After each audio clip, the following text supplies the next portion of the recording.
Chapitre 7. Le Coran est la parole d'Allah. Le Coran est la parole d'Allah Azza wa Jal.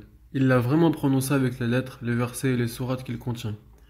On ne doit pas dire que c'est un exposé du sens, ni même que c'est un récit de lui, mais nous affirmons qu'Allah n'a cessé et ne cesse de parler quand il le veut. Il dit à ce sujet, et Allah a parlé à Moïse de vive voix. Et lorsque Moïse vint à notre rendez-vous et que son Seigneur lui parlait, sa parole est vérité, mais Allah a dit la vérité. La parole d'Allah s'apprend par cœur.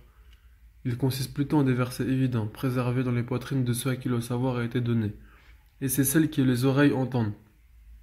Et si l'un des associateurs te demande asile, accorde-le lui, afin qu'il entende la parole d'Allah. Et même si c'est le messager d'Allah, alayhi salatu wassalam, qui la transmet, cela n'empêche pas que ce soit toujours la parole d'Allah. C'est également ce qui est écrit sur les pages, Allah Azza wa Jalla a dit, et par un livre écrit sur un parchemin déployé. Allah Azza wa Jalla l'a conservé dans une table gardée auprès de lui, il dit à ce sujet. Mais c'est plutôt un Coran glorifié, préservé sur une tablette. Il est auprès de nous, dans l'écriture mère, l'original au ciel, sublime et rempli de sagesse. Et le fait qu'il soit écrit n'empêche pas que ce soit la parole d'Allah. La feuille, elle, est créée tout comme l'encre. Allah Azza wa Jalla a dit, même si nous avions fait descendre surtout un livre sur des feuillets, il a donc distingué le livre des feuillets. Et on retrouve que dans un même verset, il, subhanahu wa ta'ala, a attesté que le Coran est bien sa parole, fut-il écrit par des plumes créées, avec une encre elle aussi créée. Quand bien même tous les arbres de la terre se changeraient en calame, plumes pour écrire, quand bien même l'océan serait un océan d'encre, où conflueraient 7 autres océans, les paroles d'Allah ne s'épuiseraient pas. Dit, si la mer était une encre pour écrire les paroles de mon Seigneur, la mer s'épuiserait avant que ne soient épuisées les paroles de mon Seigneur, quand même nous lui apporterions son équivalent comme renfort. En somme, que les kalames l'écrivent ou ne l'écrivent pas, c'est tout autant la parole d'Allah. Quiconque prétend que la parole d'Allah est créée a mécru, car sa parole est un de ses attributs. Or, Allah Azza wa Jalla a distingué sa parole de sa création en disant notamment votre Seigneur, c'est Allah, qui a créé les cieux et la terre en 6 jours, puis s'est établi sur le trône. Il couvre le jour de la nuit, qui poursuit celui-ci sans arrêt. Il a créé le soleil, la lune et les étoiles, soumis par son commandement. La création et le commandement n'appartiennent qu'à lui. Toute gloire à Allah, Seigneur de l'univers. Il a ainsi établi une distinction entre sa création, les cieux, la terre, le soleil, la lune et les étoiles, et son commandement, sa parole avec laquelle il a donné vie aux créatures, soumis par son commandement. Par ailleurs, Allah a créé la voix de ceux qui récitent le Coran en créant leurs lèvres, leur langue, leur gorge, l'air, leur salive et leurs mouvements. Cependant, ceci ne s'oppose pas au fait que ce qui est entendu est bel et bien la parole d'Allah. Il a dit à cet égard, alors qu'un groupe d'entre eux, après avoir entendu et compris la parole d'Allah, ainsi, ce qu'on entend est la parole d'Allah Azza wa Jal, même si c'est le récitateur qui la prononce. Pour illustrer cela, certains savants ont dit, la voix est celle du récitateur et la parole est celle du créateur. Chapitre 8. La nécessité de regrouper les textes religieux et la raison. C'est en regroupant les textes et la raison que l'on saisit la vérité religieuse. Aucun corpus, donc, ne peut être utile à celui qui n'a pas de raison et aucune raison ne peut profiter à qui n'a pas de corpus. Aussi, c'est en fonction du manque dans l'un de ces deux aspects que diminue la connaissance de la vérité. S'il existe en apparence une contradiction entre les deux, on fait passer le texte religieux avant la raison, car ce premier est issu de la science parfaite du Créateur, tandis que ce dernier est le produit de la finitude de la créature. La raison est comme la vue et le corpus comme la lumière. Le voyant ne tire aucun bénéfice de ses yeux dans une obscurité totale, de même que le doué de raison ne profite pas de cette dernière sans révélation.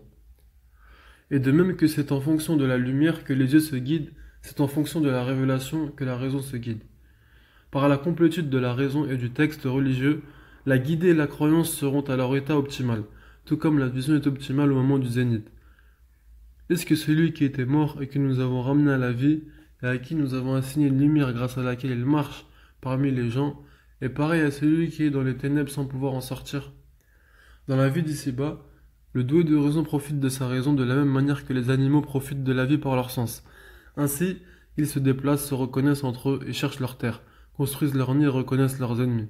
En revanche, l'homme n'est incapable de se guider vers son Seigneur de manière détaillée avec sa raison, si ce n'est au moyen des deux révélations qu'il a descendues sur son prophète, alayhi salatu wassalam, le Coran et la Sunna. Il ne peut accéder à son Seigneur qu'avec ceci. Sans cela, il demeure dans l'obscurité. Allah est l'allié de ceux qui ont la foi, il les fait sortir des ténèbres à la lumière. Quant à ceux qui ne croient pas, ils ont pour allié le rebelle, Tarout, qui les fait sortir de la lumière aux ténèbres. Il a bien dit, il les fait sortir, car sans lui, ils seraient dans l'obscurité. On remarque également que la lumière est au singulier, même si ses sources, brillance et chaleur, sont multiples. Pareillement, la révélation est une, même si ses sources, Coran et Sunna, sont multiples. Allah Azza wa Jalla a dit, ô les croyants, obéissez à Allah et obéissez aux messagers. Et quiconque prétend se guider vers Dieu sans révélation, mais avec sa seule raison, est semblable à celui qui prétend pouvoir se guider sur son chemin sans éclairage, mais avec ses seuls yeux. Tous deux rejettent une certitude évidente, le premier rejette la religion, et le second rejette les lois de la vie ici-bas. Allah Azza wa Jalla a nommé sa révélation lumière, par laquelle toute la création se guide. Ceux qui croiront en lui, le soutiendront, lui porteront secours, et suivront la lumière descendue avec lui, ceux-là seront les gagnants. C'est bien cette révélation qui a guidé les prophètes, ainsi que ceux qui les suivent. On s'incline devant ce qu'Allah Azza wa Jalla a ordonné et interdit, et on croit en ce dont il a informé. Si on ne connaît la justification, on y croit, et si on ne la connaît pas, on y croit et on s'incline. Tout ce qui est intelligible n'est en effet pas accessible à toute raison. Que dire alors de ce qu'aucune raison ne peut appréhender? Voudrait-on que toutes les raisons s'accordent sur cela? Et quiconque affirme ne croire dans la loi d'Allah Azza wa Jal qu'à ce que la raison saisit et ne pas croire au reste, aura alors donné priorité à la raison sur le texte religieux. Le fait que la raison ne saisisse pas une chose n'implique pas que cette chose n'existe pas, c'est seulement qu'elle ne peut pas la saisir. En fait, la raison a ses limites, à l'instar de la vue et de l'ouïe. L'univers ne s'arrête pas à la limite de notre vue, et les sons ne s'arrêtent pas à la limite de notre ouïe humaine. La fourmi produit bien des sons imperceptibles, et il y a dans l'univers un cosmos, des astres et des étoiles qui demeurent imperceptibles. Il en est de même pour la raison.